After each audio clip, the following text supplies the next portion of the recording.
Myelinated nerve fibers are enveloped with Schwann cells that form myelin sheath around axon. Gaps between two adjacent myelin sheaths is called nodes of Ranvier. Myelinated nerve fibers are found in spinal and cranial nerves. Unmyelinated nerve fibers, they are enclosed by Schwann cells that does not form myelin sheath around axon.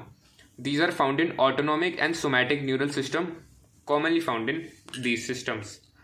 Neurons, they are excitable cells because their membranes are in polarized state. Why the membrane of neuron is polarized? Different types of ion channels, they are present on neural membrane, and these ion channels are selectively permeable to different ions. When neuron is not conducting any impulse, तो उसको हम कहेंगे resting phase में है वो भी. Axonal membrane is more permeable to potassium ions, that is K+, and this is impermeable to sodium ions, that is Na+, and it is also impermeable to negatively charged proteins that are present in exoplasm. तो इससे होगा क्या, axoplasm contains high concentration of potassium ion, क्योंकि permeable है ना, तो potassium बाहर से अंदर आ जाएंगे तो हाई कंसंट्रेशन हो जाएगी, और नेगेटिवली चार्ज की भी हाई हो जाएगी, क्योंकि नेगेटिवली तो पहले से अंदर थे तो इम्परमिएबल है, बाहर नहीं जा सकेंगे.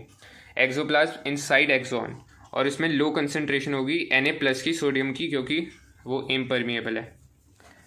फ्लूइड आउटसाइड एक्सॉन, इसका उल्टा होएगा, contains low concentration of potassium ion and high concentration of sodium ion. तो इससे कंसंट्रेशन ग्रेडियंट सेटअप हो गया. Ionic gradient across resting membrane is maintained by active transport of ions by the sodium potassium pump, which transports 3 sodium ion outward and 2 potassium ion into this cell. Axonal membrane के outer surface पे positive charge आ जाएगा और inner surface पे negative. Therefore membrane is polarised. अब ये जो electrical potential difference across resting plasma membrane है, it is called resting potential. You might be curious to know about mechanisms of generation of nerve impulse and its conduction along axon. When stimulus is applied at site on polarized membrane, तो membrane at site A becomes freely permeable to sodium ions. तो इससे क्या होगा, rapid influx of sodium ions. फिर क्या होगा, reversal of polarity at that site. मतलब membrane पहले यहाँ पे outer surface पे क्या था, पॉजिटिव, और inner पे नेगेटिव. अब यहाँ पे outer पे आ जाएगा नेगेटिव और inner पे positive. Therefore polarity of membrane at site A is reversed, तो उसको क्या देंगे, depolarized. Electrical potential difference across plasma membrane at site A, this is called action potential, और इसी को ही हम कहते हैं nerve impulse.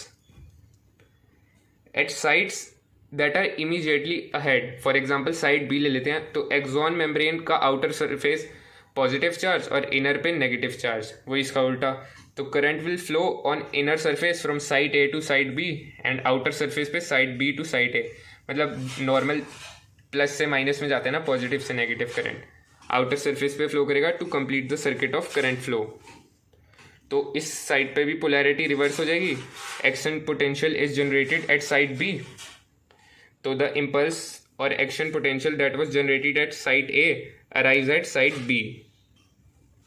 This sequence is repeated along length of axon. तो इम्पल्स जो है वो कंडक्ट कर लिया हमने. अभी जो परमिएबिलिटी टू सोडियम आयन में राइज हुआ था ना, that was extremely short lived.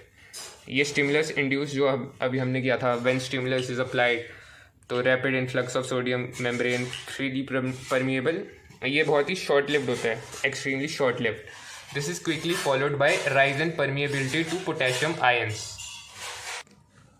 तो फिर क्या होगा, potassium ion diffuses outside the membrane within a fraction of second, and this restore resting potential of membrane at the site of excitation. क्योंकि जब परमिएबिलिटी बढ़ गई पोटेशियम के लिए, तो फिर पोटेशियम बाहर निकल जाएंगे और वापस से वही नॉर्मल आ जाएगी जैसे सिचुएशन थी ना पहले, आउटसाइड पे पॉजिटिव, इनर पे नेगेटिव, क्योंकि ये पोटेशियम बाहर चल जाएंगे. तो fibre becomes once more responsive to further stimulation. Nerve impulse is transmitted from one neuron to another through junctions called synapsis.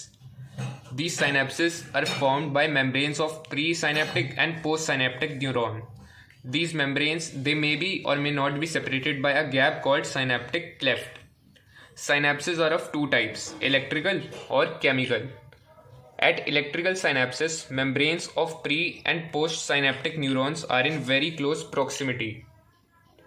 Electric current can flow across these synapses directly from one neuron to the other. Transmission of impulse across electrical synapse is very similar to impulse conduction along the single axon. Impulse transmission across electrical synapse is always faster than chemical synapse. But electrical synapse, they are rare in our system. At chemical synapse, membranes of pre- and postsynaptic neurons are separated by synaptic cleft. This is a fluid-filled space.